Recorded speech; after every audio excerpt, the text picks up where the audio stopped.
Straight ahead on WBKB, Governor Whitmer is loosening more COVID-19 restrictions. Plus, a reminder to review your insurance coverage, and some students get a first-hand taste of running a business. You're watching Thunder Bay News Network. WBKB News at 6 starts now. This is WBKB News at 6. An in-depth look at news, weather, and sports. From hard-hitting news stories to local events, we're there with coverage you can count on. You're watching WBKB News at 6. Good evening, and thank you for joining us. I'm Tyler Cruz. And I'm Sherry Stewart. President Biden is expected to announce a ceasefire between Israel and Hamas after more than a week of intense fighting. WBKB will have the full story at 11. In other news, the House has passed a bill that would set up a 9/11-style commission to investigate the January 6th assault on the U.S. Capitol and recommend steps to prevent future attacks. Yeah, Sherry, and the bill, passed mostly along party lines, now heads to the Senate, where Republican leadership is asking members to vote against it. Skylar Henry has more from D.C. The bill is passed. The House voted Wednesday to establish a commission to investigate the January 6th assault on the U.S. Capitol. The 10 members would be equally appointed by Democrats and Republicans, and each with subpoena power. They would have until the end of the year to complete their work. The top Democrat and Republican on the House Homeland Security Committee negotiated the framework of the bill. Set aside politics just this once. Just this once. I beg you, and pass this bill. But the House vote broke largely along party lines, and it is shaping up to be a partisan battle in the Senate as well. I've made the decision to oppose the House Democrats' slanted and unbalanced proposal for another commission to study the events of January the 6th. At least 10 Senate Republicans would need to vote with Democrats to overcome a procedural filibuster, and some say they're open to it.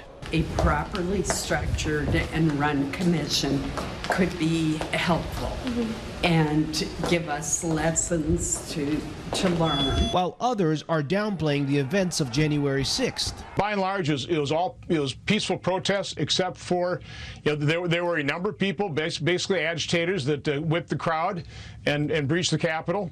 And, that's really the truth of what's happening here. The FBI has already arrested more than 400 people who stormed the Capitol, and they're still looking for others. Wednesday, they released more body camera footage asking for help finding unidentified suspects attacking police with a tactical baton and metal knuckles. Skylar Henry, CBS News, Capitol Hill. Well, Sherry, pretty soon we'll be able to sing at church, dance at weddings, cheer at games, and laugh together. That sounds good, right? It sounds awesome. These were Governor Whitmer's words this morning as she continues to ease COVID-19 restrictions for Michiganders. Today, Whitmer announced that by June 1st, Michigan would lift all outdoor capacity limits and increase indoor limits to 50%. And as of the 1st of July, the state will no longer limit capacity both inside and outside. All right, June 1st, all outdoor capacity limits will be lifted. On July 1, that is when we will take our final step. We will lift the broad mask and gatherings order and will no longer impose broad mitigation measures during the pandemic, unless, of course, unanticipated circumstances arise. Whitmer also says that Michigan has administered almost 8 million vaccine doses and that 57% of the population has received at least one dose. That is great news. Yes. Meijer is giving customers a $10 coupon off any purchase when they get vaccinated at any of their stores. The retailer is also offering a separate coupon for people who previously got vaccinated from any provider. Those previously vaccinated can get $10 off a purchase of $50 or more. You will need to show your completed vaccination card. Meijer is offering walk-in vaccinations at all its pharmacies. Every Meijer will have a minimum of 100 doses per week, and doses will be administered on a first-come, first-served basis. Interesting. Here's meteorologist Ellie Morrison with a first check of the weather. Ellie, really hot today, but really gray a little. Hot and gray today, hot and humid tomorrow. We're seeing just one isolated shower over our area. That's over the central part of Alpena County. Elsewhere, it's cloudy and 77 degrees in Alpena. We made it into the 80s earlier this afternoon. It is still 81 degrees in Rogers City, 74 in Oscoda, 82 in Gaylord. Temperatures this evening or later tonight will be heading into the middle 60s. Early morning lows around 62 degrees. During the morning, temperatures are going to rise pretty quickly into the 70s. Tomorrow afternoon, we are heading up to highs in the middle 80s, but I'll let you know when to expect some showers and thunderstorms moving in coming up later in the newscast. All right, Ellie, thank you for that. We'll see you in a minute.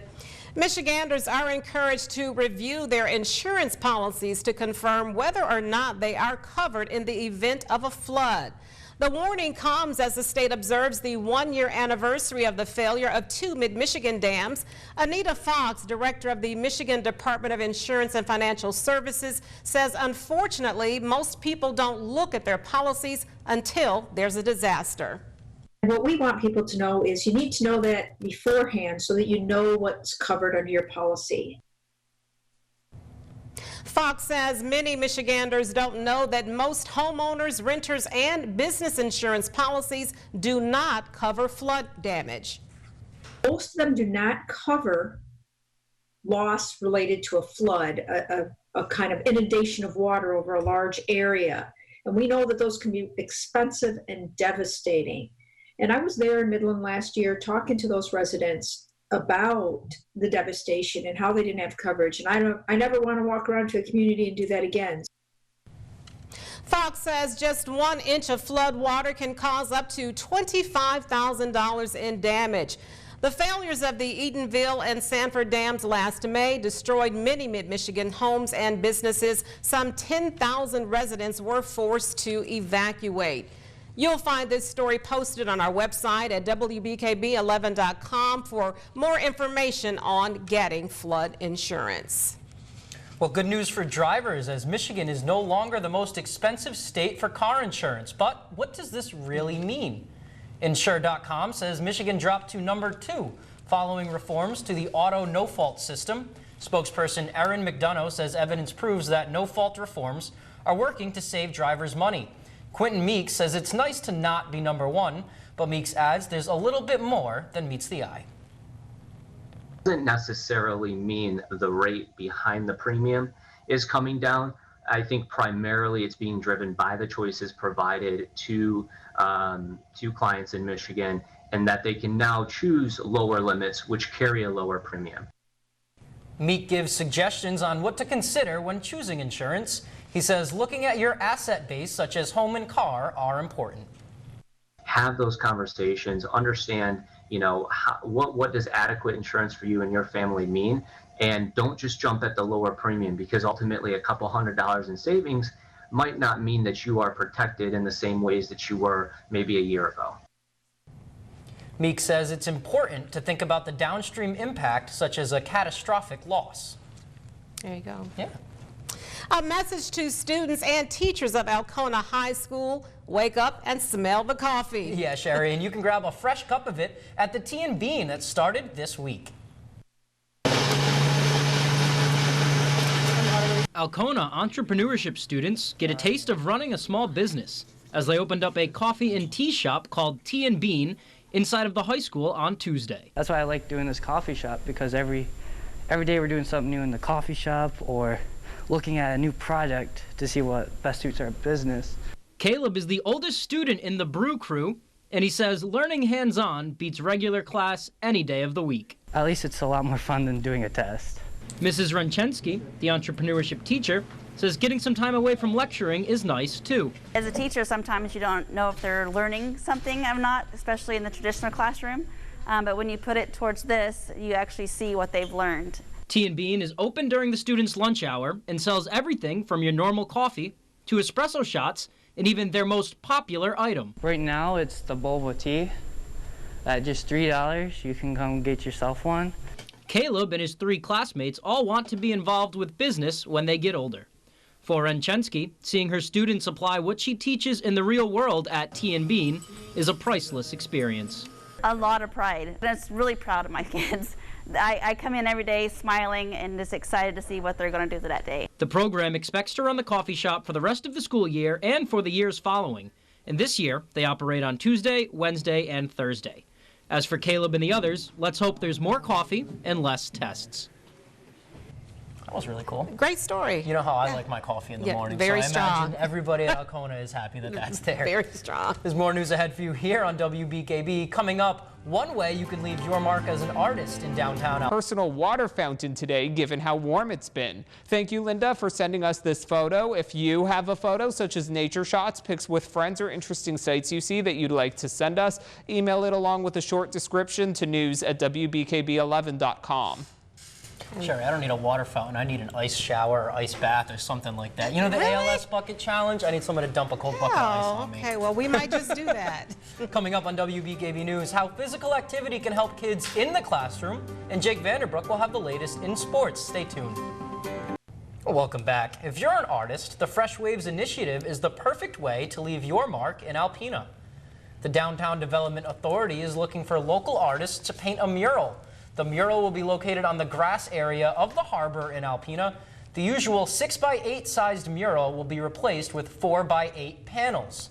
The DDA is currently accepting applications from artists. For more information, you can visit our website at WBKB11.com. In your health news, how physical activities can help kids in the classroom and what could be putting you at risk for colorectal cancer. Femi Redwood has some of the day's top health stories.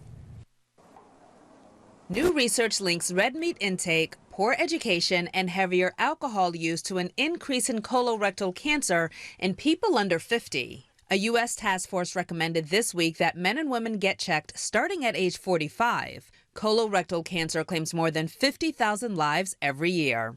Getting kids to move their bodies can help their minds. A new study in the UK found more physical activity was linked to greater emotional regulation, which predicts higher academic achievement. And new help for millions of people who have malabsorption syndromes that can keep them from absorbing vitamin D.